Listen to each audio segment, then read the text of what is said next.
Well, hi, uh, Peter Burritt from Brampton, Ontario, Canada, and filming in the garage because I want to use the garage, the picture of the garage, and it doesn't have to be my garage or our garage in our family, uh, as a metaphor of change.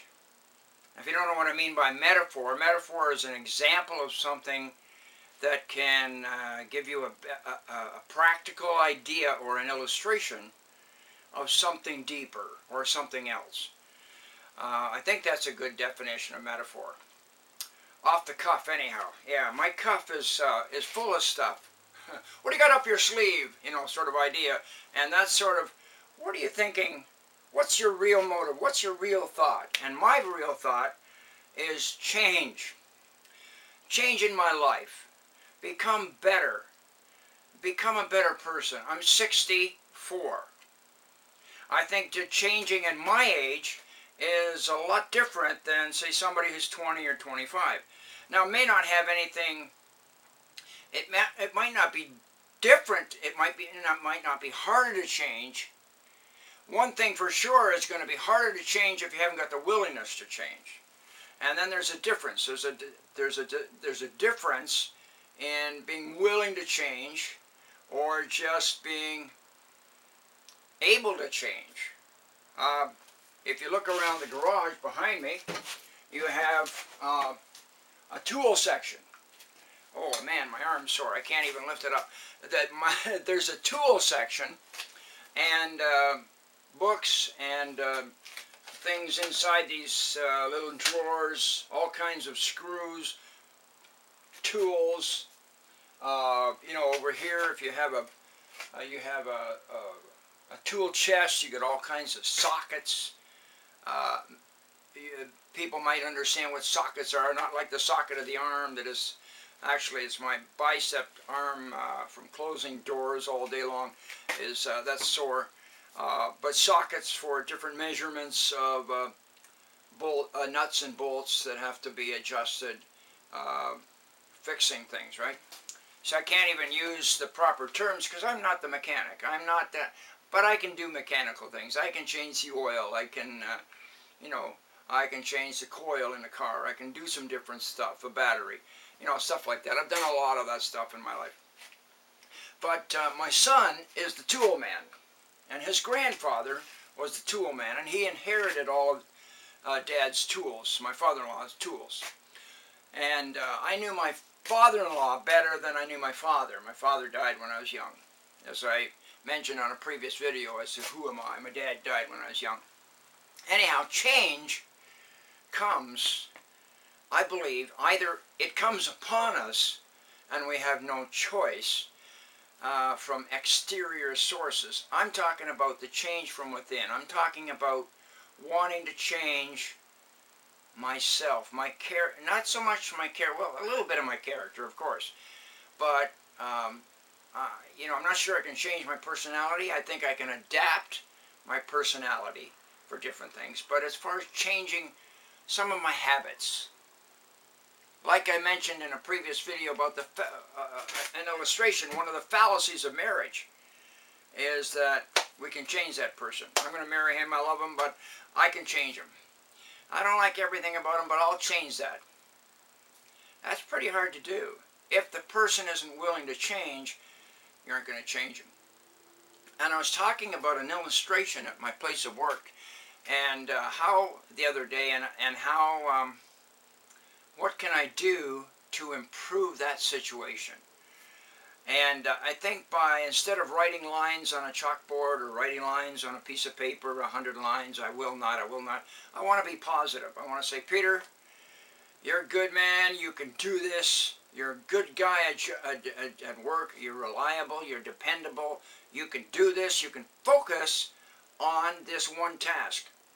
I can focus on this one task and do it perfectly. I can focus on this one task and do it perfectly. Now, I did that, and I would say, and as I walked back to my position of work to get another car and drive it out and put it, I can focus on this section A33, Able 33.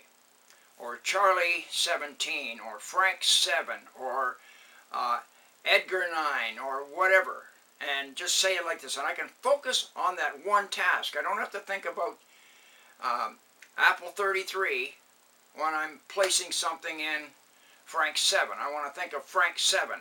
I'm going to put this car in Frank 7, and that's all there is to it. Bang, right? And I did that for about 3 hours. I would walk, and that was my job. My job was to place these cars, and it would be about from the moment you get the car and you put it out there, I said it was about a minute. Well, by the time you get picked up and you go back and you get another car, the entire cycle is anywhere from 3 to 4 minutes long. 3 to 4 minute cycle. Maybe longer if you have to wait for a car, but not usually. 3 to 4 minutes long as a cycle. So I'm thinking and trying to focus for that cycle. So in 3 hours, that's about 180 minutes. Divide by 4 is around 45 cycles. So and there was a break in there probably about 35 times. I want to say that. I want to do that, right? Well, I came back to my my lead hand guy, he would be the guy who would pick us up, take us back to where the cars are so we could drive out another one. And his name is Ricardo. And I said to Ricardo, I said, you know, this focus thing, this stuff is really difficult. That's really hard stuff. I'm feeling it by focusing, by really wanting to focus. And that's the rub. That's the rub.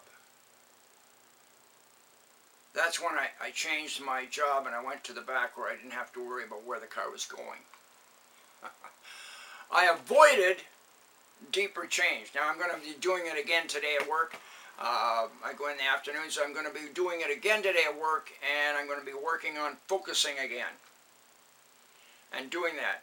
And if you do that, I think you can change by, number one, keeping the comment positive, telling yourself, Peter, you're a great guy, you can do this. Peter, you're a great guy, you can focus. Peter, you're a good guy, you can focus.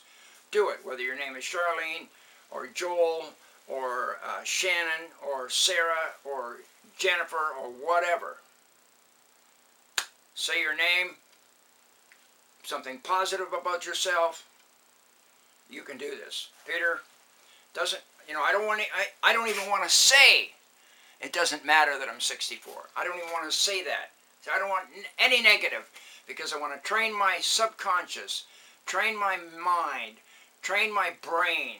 See, before I did this job, I used to have a paper route, like delivering by car 100, 200 customers a day. And it was funny when somebody would come along and they'd come with me and they'd say, well, what's your next address? I don't know. I just know where the house is. And it was a real joke. But it was very true. It's very true. And some days I would go along and I would do my route and I would do it perfectly. And I wouldn't even remember that I went to a certain place or another place because my mind and my subconscious, my mind is so trained, it's almost like the car is driving and my brain is doing it all, and I'm not thinking, okay, now I got to do this guy and I got to put it in a bag and I got to throw it here and I got to do there. I'm not thinking about that. I'm thinking about something totally different. It's Christmas Eve, or it's my birthday, or just something else about the Leaf game, the hockey game last night, and what went on, and I'm reading the paper. You know, I'm thinking about something I read in the paper at the last red light. You know, and you're doing it, and I think, oh, I wonder if I did that right. You can train your brain to change. Give me a comment. Let me know. What are you working on? Let's change together. Peter Burritt. See you later.